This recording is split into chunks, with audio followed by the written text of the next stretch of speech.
Hebrews 11, 8 through 16. By faith, Abraham, when called to go to a place he would later receive as his inheritance, obeyed and went, even though he did not know where he was going. By faith, he made his home in the promised land like a stranger in a foreign country. He lived in tents, as did Isaac and Jacob, who were heirs with him of the same promise. For he was looking forward to the city with foundations, whose architect and builder is God. And by faith, even Sarah, who was past childbearing age, was enabled to bear children because she considered him faithful who made the promise. And so from this one man, and he as good as dead, came descendants as numerous as the stars in the sky and as countless as the sand on the seashore. All these people were still living by faith when they died. They did not receive the things promised. They only saw them and welcomed them from a distance, admitting that they were foreigners and strangers on earth. People who say such things show that they are looking for a country of their own. If they had been thinking of a country that they had left, they would have had the opportunity to return. Instead, they were longing for a better country, a heavenly one. Therefore, God is not ashamed to be called their God, for he has prepared a city for them. So, longer text. This week, we are beginning a new series called Sojourners, Strangers, and Exiles. We'll be looking at the books of 1 Peter, Genesis, and Daniel. And we're beginning mainly with this Hebrews text because it really captures this idea of a sojourner. It's what we will look at in Genesis. We'll be looking at Abraham, and particularly chapters 12 through 21. And a lot of that comes out of this idea that we are called strangers, we are called sojourners, we are called exiles in the book of 1 Peter. The church is referred to with these titles, and they come from the books of Daniel and the books of Genesis. This sojourner stranger comes from Genesis, and then exiles comes from Daniel. And therefore, we need to go and study Genesis, and we need to study Daniel to understand those books, so we can understand these titles, so that we can understand 1 Peter. And so that's where we're going. This text is going to really unpack Hebrews 11. You might remember this is the Hall of Faith, and this is an extended portion about Abraham and his faith. So let's take a look. By faith, really important for us to remember that this whole thing is by faith. Everything that we're going to read is by faith. So anytime we see that up, we'll highlight that in red, but we just want to remember that's an underlying principle here. By faith, Abraham, and then we have the thing that Abraham did in faith. When called to a place he would later receive his inheritance, obeyed and went, even though he did not know where he was going. So we have three pieces to this. When called to go to a place, right? So it's just the first piece is just temporal, right? We got a marker for time. When called to go to a place he would later receive as his inheritance. So we have the immediate promise or call, and then the later reception of that promise, right? So he's called to go to a place, and remember that a place here is undefined, right? And that'll show up here in a second. But what place? What place am I being called to? He would later receive as here his inheritance. So I don't know where I'm going, but I know that I'm supposed to inherit it. That's Abraham's situation. When this happened, then, and you could kind of insert that then. So when this happened over here, then this happened. Then he obeyed and went, even though, and we'll bring that out. So he did this obedience, this obeying, even though, so the next line is going to make it difficult, he did not know where he was going. So that's the where. We don't know, right? Well, Abraham didn't know. Now we know that it was the land of Canaan, right? But if you go back to Genesis 12:1, and you go see, God says to Abraham, go to the land I will call you to go. He doesn't tell him where. He just says, go. And go to the land I will lead you to, actually. And so Abraham, by faith, just gets up and starts heading west. basically almost until he runs into the ocean. He goes west until he arrives in the land of Canaan. And then the next section. So that's the first one. And here's the next one. Again, we get the words by faith to start us out. He made his home in the promised land. And we want to understand this like a stranger in a foreign country. So his homemaking is done by faith in the promised land, right, that he's going to receive as an inheritance. But he does so like a stranger in a foreign country. So he makes his home as someone who's living temporarily. And I don't know if you've ever lived overseas, but when you live there, you don't make roots. You still get the things you need for life, but you understand that this is not your home permanently. It's your home temporarily. So he made his home in the promised land as a stranger in a foreign country temporarily. And the example of this is shown up in this. He lived in tents. So if you're wondering, what does it look like to live in a foreign country? It looks like he didn't buy and purchase and live on land. He lived in tents, as did Isaac and Jacob. So the generation 2 and generation 3, we're looking at like over 200 years here total. They all live in tents.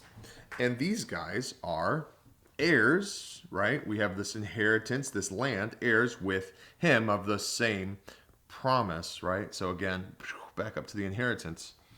So this is significant because for 3 generations, they live as strangers in a foreign country, and yet they are promised the land.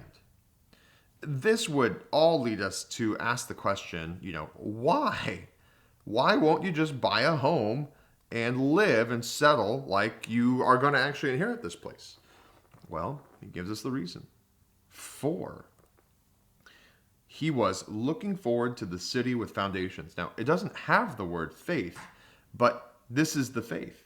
Looking forward. He's looking forward to the city with foundations whose architect and builder is God. Boom. So he wants this place. He's got this inheritance here, but he's looking forward to something more. To a city with foundations whose architect and builder is God, right? And this is greater than present Canaan. And so he waits. He knows what God has for him is better than Canaan at present, and so he waits. And he lives like a stranger in a foreign country. And by faith, even Sarah, so even, right, we're about to find out something crazy. We've got our by faith statement again. Who was, and so here's where it gets difficult, who was past the childbearing age, was enabled to bear children because she considered him faithful who had made the promise. So Sarah is past childbearing age. This is a difficult condition. Or let's go beyond difficult, really. Let's use the word impossible. This is an impossible condition for kids, right? If you're going to have kids, this is impossible. If you're past childbearing age, no kids. But Sarah was enabled to bear children because, so the even connects to this statement right here, and then to this statement right here.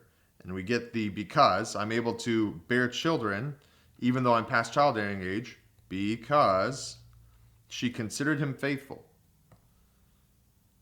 She had faith that God was faithful, who had made the promise. She believed that God would do it. It's interesting. You can go back to Genesis 18 and look at that interaction, and it doesn't look like Sarah's very faithful. She laughs when she hears the promise, and you see that she's ashamed when she gets called out on it. And it shows that, in a moment of doubt, she laughed at God's promises, but ultimately, when he rebuked her, she was ashamed because she knows that she should believe, and she did believe. And so God gave her a child. And On top of all that, so from this one man, and he as good as dead, right? He was 100 years old, came descendants as numerous as the stars in the sky. It's important because that was the promise in Genesis 15. That promise came true, and as countless as the sands on the seashore. Again, Genesis 15 there. Okay? So we have people waiting and looking forward to a promise, and that's part of living as a stranger in a foreign country. And now the writer unpacks this even more. He says, all these people were still living by faith when they died. So we're going to circle that when. We get the temporal marker, like when they died, they were also living by faith. Significant. Who are these people? We got Abraham, we got Isaac, we got Jacob, and we got about 250 years, I think is total. But I'm just going to go with 200 because I don't remember exactly how many years. But for 200 years, they're waiting and dying with promises unfulfilled. They did not receive the things promised.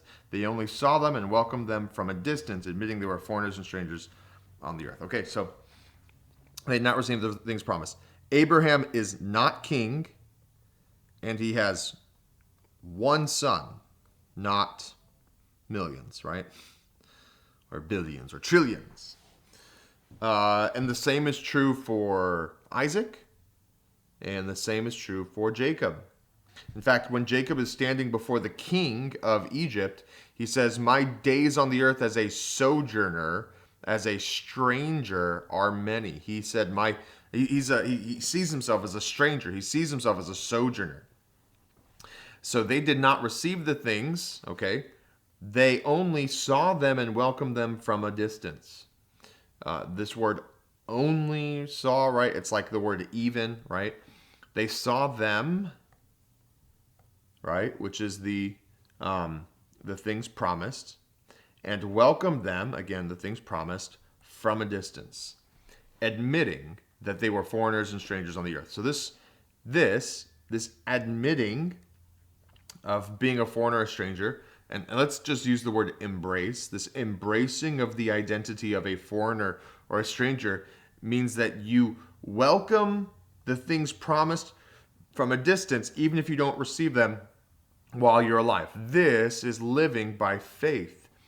So if we're going to say that we live by faith and that faith is in any way in a future promise, we admit that we are foreigners and strangers here on earth because our promises are like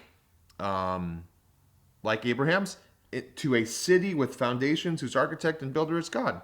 So let's keep going. People who say such things show that they are looking for a country. So now this is not city, but country. It's another idea to represent city up above, right? They are looking for a country of their own. If they had, so we got an if, then statement coming up. If they had been thinking of their own, of the country they had left, and then we can supply the then. So if they've been thinking of the country they had left, if their heart, the heart was set on then they would have had the opportunity to return. They could just go back to but they don't. Because their heart's not set on They're looking for a country of their own. They're looking for a heavenly, oh my goodness, where to go? They're looking for a heavenly city, a heavenly place, one that is made by God. They don't want an earthly kingdom. They want a heavenly one. Instead of looking for some kingdom here on earth to be part of, they were longing for a better country, a heavenly one, right? This is country of their own, right? Boom, heavenly one, again, of God. And here's the really cool part at the end. We get one big therefore statement at the very end. By the way, again, this is all faith, sorry. They're looking for a country. They are longing for a better country. They are admitting that they're foreigners and strangers. This is all faith. This is what the faithful do. If we're going to live by faith, we're going to believe in this future promise. Therefore, because these guys are living by faith, God is not ashamed to be called their God, for he has prepared a city for them, right? The inheritance of Abraham was always more than just Canaan. Just like it was always more than just a son, or more than just blood descendants, right? And there's this faith to believe that. More than just blood descendants, Abraham is the father of faith to the church, right? To the kingdom of God. More than just a son, he is the forefather of Jesus, right? In the flesh. And more than just Canaan, he looks forward to a heavenly nation. We don't know all that Abraham understood of his promise, but we understood that he at least was looking forward to more than just a nation. And when God has prepared a city for us, and we view ourselves as strangers or foreigners here on earth because we don't want home to be here, we want home to be there, well, then God is not ashamed to be our God. He loves then to identify himself as, he loves to identify himself as our God when we come to him this way. So just a beautiful text that shows us how to walk and live by faith. And I pray that you guys, as you think about these things, that you learn to begin to live in this identity of a stranger and a foreigner, not just because you have to, but because you long for the city prepared for you.